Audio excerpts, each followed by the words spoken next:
रहे हैं और पूरे भारत के अलग अलग कोनों में संविधान दिवस मनाया जा रहा है और मैं ये तीसरे कार्यक्रम में सुबह से शामिल हो रहा हूं। आज आपके सामने अगर मैं खड़ा हूं और मेरे इस बदन पर चीवर है तो ये चीवर भी इसीलिए है क्योंकि देश में संविधान लागू है। नहीं ये जालिम लोग हमारे चीवर को तरवा लेते और कहते कि अछूतों को और शूद्रों को इस देश में पीले या भगवा कलर के कपड़े पहनने का कोई अधिकार नहीं है। तो आज अगर हमारे शरीर पर ये जो चीवर है इसलिए है क्योंकि देश में संविधान लागू है। आज मैं इस मौके पर एक बहुत महत्वपूर्ण आपसे बात करना चाह रहा हूं क्योंकि देश बनाया आपने है, गांव से लेकर शहर तक इस देश को सींचा आपने है। इतिहास उठा के देखिए, समण परंपरा के लोगों ने, हक वंचित असहाय समाज के लोगों ने, जो देश के पुराने शासक हुआ करते थे, इस देश के पुराने राजे महाराजे हुआ करते थे, 1250 साल बुद्ध की संस्कृति ने इस देश को तक्षशिला, नालंदा, उदयपुरी, विक्रमशिला दिया है। और लोकतंत्र का कह सकते हैं कि नींव रखने वाला अगर कोई है तो बुद्ध का आंदोलन है और वो सब आप लोग बुद्ध के आंदोलन से जुड़े हैं। बाबा साहब डॉक्टर अंबेडकर ने राजशाही को खत्म करके परमानेंट यहाँ लोकतंत्र स्थापित किया और हम लोगों को हक अधिकार देकर एक अच्छा सा जीवन जीने का अवसर दिया। लेकिन जो लोग संविधान विरोधी थे, जो लोग लोकतंत्र विरोधी थे, उनके मंसूबे भी शांत नहीं हुए। वो आए दिन रोज नए नए काम करते हैं। एक नई खबर अभी आई जयपुर से, एक विधायक है अपने राज तिलक की तैयारी कर रहे हैं।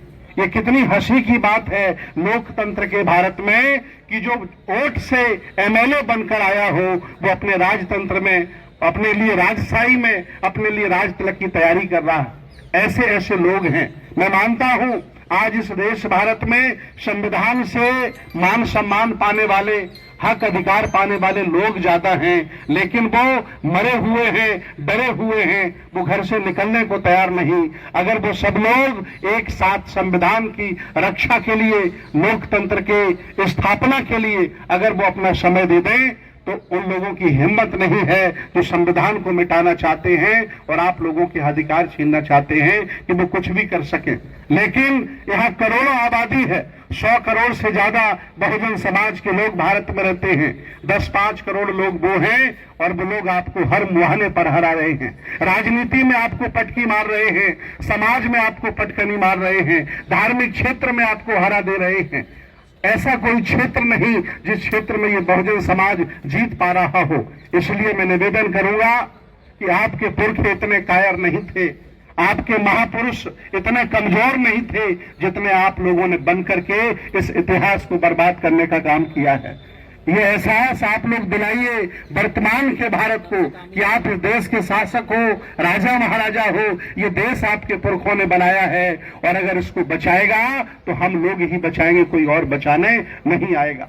ये अंतिम लड़ाई देश की चल रही। आदरणीय वकील साहब ने बताया कि वो लोग रोज बेईमानी कर रहे हैं, रोज चोरी कर रहे हैं। हम लोग मूक दर्शक बनकर के देख रहे हैं, बर्दाश्त कर रहे हैं।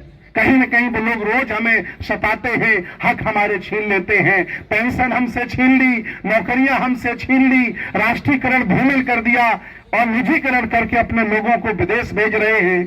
15-20 लाख लोग अरबों खरबों रुपया लेकर इस देश से भाग गया, लेकिन यहाँ की आवाम कुछ कहने को तैयार नहीं। आखिर क्या होगा अगर ऐसे ही आप शांत बने रहे, मूक बने रहे तो आपकी आने वाली पुश्तें, जिन बच्चों को आप जन्म दे रहे हो, जिनके लिए मकान दुकान बना रहे हो, आपकी खामोशी की बदौलत वो लोग परमानेंट मानसिक गुलाम हो जाएंगे और राजनीतिक, सामाजिक, धार्मिक गुलाम हो जाएंगे। इसलिए मैं बहुजन समाज के लोगों से आज जंतर मंतर की धरती से आह्वान करता हूं। मैं एक बौद्ध भिक्षु हूं, इस तरह की मुझे बातें नहीं करनी चाहिए, मेरा धर्म हमें इजाजत नहीं देता, लेकिन मैं भी इसी हवा में जीता हूं। मुझे भी वोट डालने का अधिकार, मुझे भी मान सम्मान से जीने का अधिकार मिला है। जब कोई कुछ बोल नहीं रहा है तो मेरी मजबूरी है कि मुझे वो बोलना पड़ता है जो आपको बोलना चाहिए। इसलिए मैं आज हाथ जोड़ करके विनती करूंगा, इस देश को बचाइए, संविधान को बचाइए, लोकतंत्र को बचाइए। न आने वाली पीढ़ियां गुलाम हो जाएंगी और काले अक्षरों से इतिहास लिखा जाएगा। मैं एक बात और कहूंगा, लोग जो जातिवादी है, जो वंशवादी है, जो संगठन को बहुत ज्यादा महत्व देते, वो लोग कभी भी इतिहास नहीं बना सकते। कम संख्या के लोगों ने विचारधारा को महत्व देकर इस देश पर कब्जा कर लिया है। अब आपको भी जातियों को महत्व नहीं देना है और संगठनों को महत्व नहीं देना है, महत्व देना है बुद्ध, अशोक, फुले, साहू, अंबेडकर की विचारधारा को।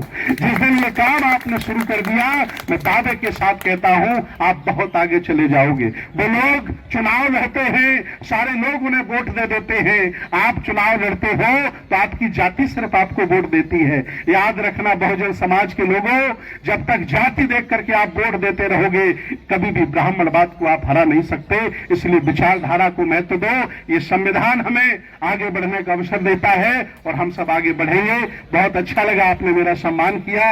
आज पूरे देश के वकील, पूरे प्रदेश के वकील, दिल्ली के वकील एक बहुत बड़ी ताकत है, यहाँ इकट्ठा हुए हैं। मुझे उम्मीद है कि परिवर्तन आएगा और संविधान की रक्षा होगी, लोकतंत्र की रक्षा होगी। बहुत बहुत धन्यवाद, बहुत बहुत साधुवाद। नमो बुद्धा, जय हिंद।